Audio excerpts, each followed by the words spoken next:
आज जो movie story हम बताने वाले हैं वह है सौदागर, जो 1991 पर रिलीज़ हुआ एक सुपरहिट मूवी है। इस मूवी दो दोस्तों की दोस्ती की कहानी जो दुश्मनी में बदल जाती है और कैसे दुश्मनी की ख़त्म होती है, यही स्टोरी है इस मूवी की। तो चलिए शुरू करते हैं इस मूवी की स्टोरी। मूवी की शुरुआत में हम देखते हैं कि मांधारी को, जो एक फ़कीर और सन्यासी है, और वो हमें बताती है दो दोस्तों की कहानी, जो है राजेश्वर और वीर सिंह। और दोनों की दोस्ती शुरू होती है बचपन में, और दोनों दोस्तों को राजू और वीरू बुलाती थी। यह बार राजेश्वर जो एक जमींदार घर से है और वीर सिंह जो एक गरीब किसान घर से है, और उनकी दोस्ती ऐसी होती है कि दोनों अपनी दोस्ती के लिए जान भी दे सकती है। ऐसे ही दोनों बड़े होते हैं और यहाँ पर राजेश्वर अपनी बहन पालकांति की शादी करना चाहती है वीरू के साथ, और हम देखते हैं वीर सिंह भी यहाँ पर राज़ी होती है। बट यहाँ पर एक दिन वीर सिंह एक गांव की एक शादी में जाती है, जहाँ पर यहाँ पर लड़के वाले दहेज के लिए अनबन करती है और वीर सिंह लड़के वाले को मार देती है, और यहाँ पर उस लड़की की शादी टूट जाती है। और यहाँ पर गांव वाली ये कहती है कि अगर इस लड़की की शादी इस मंडप पे नहीं होती तो इस लड़की को आत्महत्या करना पड़ेगा, और वीर सिंह को इस लड़की को शादी करना पड़ती है। और यहाँ पर हम देखते हैं कि ये बात जब राजेश्वर की बहन पालकांति जान पाती है, जो मान ही मान वीर सिंह को प्यार करती थी, वो ये सहन नहीं कर पाती और वो आत्महत्या कर लेती है। और हम देखते हैं कि राजेश्वर अपनी बहन की इस मृत्यु के लिए वीर सिंह को दोषती है, और ऐसे ही हम देखते हैं कि दोनों दोस्ती की जो दोस्ती है, उस दोस्ती की ख़त्म होती है और दुश्मनी की शुरुआत होती है। और ऐसे कई साल बीत जाती है। यहाँ पर राजेश्वर जो विदेश चली जाती है, उसकी दो बेटे हैं। उधर हम देखते हैं कि वीर सिंह को, जो सनातनपुर की अब मुखिया है, उसकी भी दो बेटे हैं, उसकी 12 बेटे हैं विशाल। और यहाँ पर हम देखते हैं कि यहाँ पर राजेश्वर की जो इलाका है बहरमपुर और वीर सिंह के इलाका है सनातनपुर, इस दोनों इलाकाओं में शत्रुता है, और इन दोनों इलाका की लोगों को लड़ाई लगाकर इस लड़ाई की फ़ायदा लूटती है राजेश्वर की एक रिश्तेदार जो है चुनैया। और हम देखते हैं कि ये बात विशाल ये भी जान जाती है कि चुनैया राजेश्वर की संपत्ति को भी हड़पना चाहती है। और ये बात जब चुनैया और उसके साथी बलराम जान जाते कि विशाल जान चुके सब कुछ, वो विशाल को मार देती है।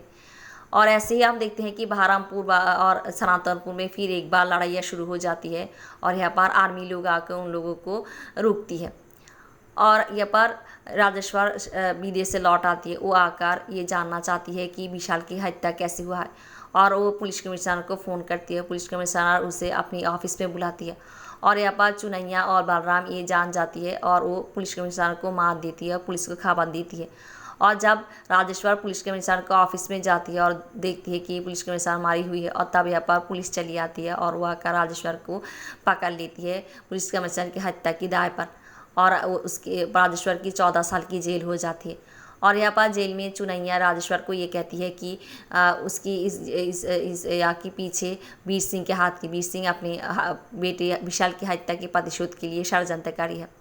ऐसे हम देखते हैं कि बहरमपुर और सांतरपुर में और भी ज़्यादा शत्रुता हो जाती है।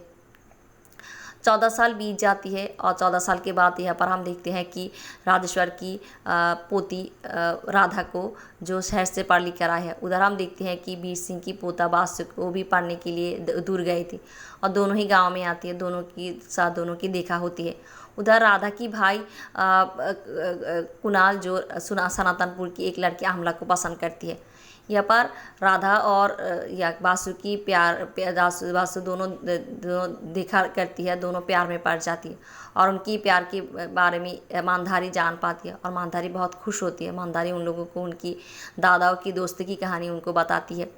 यहाँ पर कुणाल आमला को शादी कर लेती है, और उनकी आमला के घर एक बच्चा होती है।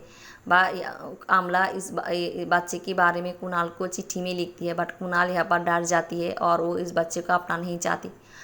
और आमला कुणाल को ढूंढती हुए बहरमपुर आती है, और वो उसको चुनैया मिलती है। चुनैया उसके साथ जो ज़बरदस्ती करना चाहती है, और उसकी एक्सीडेंट हो जाती है, और यहाँ पर वो मर जाती है। और हम देखते हैं कि सनातनपुर गांव वाले उस बच्चे और आमला की लाश लेकर, और उसके साथ वीर सिंह भी बहरमपुर आती है, और आकर राजेश्वर और उसकी बेटे के सामने ये कहती है कि कुणाल को इस बच्चे को अपनाने के लिए। बट यहाँ पर राजेश्वर उसकी बेटे ये मान के लिए राज़ी नहीं होती, क्योंकि कुणाल यहाँ पर चुप रहती है। और हम देखते हैं कि वो लोग कुणाल और राधा को शहर भेज देती है। कुणाल तो शहर चली जाती है, पर राधा नहीं जाती, वो बासु के साथ रह जाती है। बट ये राजेश्वर उसकी बेटे का कोई नहीं जानती। और हम देखते हैं कि वो लोग मानधारी के पास आती है, और मानधारी उन लोग ये करती है कि वो राधा को लेकर वीर सिंह के घर चली जाती है और कहती है कि राधा उसकी एक रिश्तेदार है, और राधा वीर सिंह के साथ वीर सिंह के घर रह जाती है। उधर वो बासु को भेज देती है राजेश्वर की बहरमपुर। और ऐसे हम देखते हैं कि दोनों अपनी दोनों दादाओं के साथ रहना शुरू करती है, और उनकी जो बचपन की दोस्ती उनको जगाना चाहती है। और हम देखते हैं कि कई हिस्से में वो लोग सफल भी होती है, और यहाँ पर वो लोग पकड़े जाती है।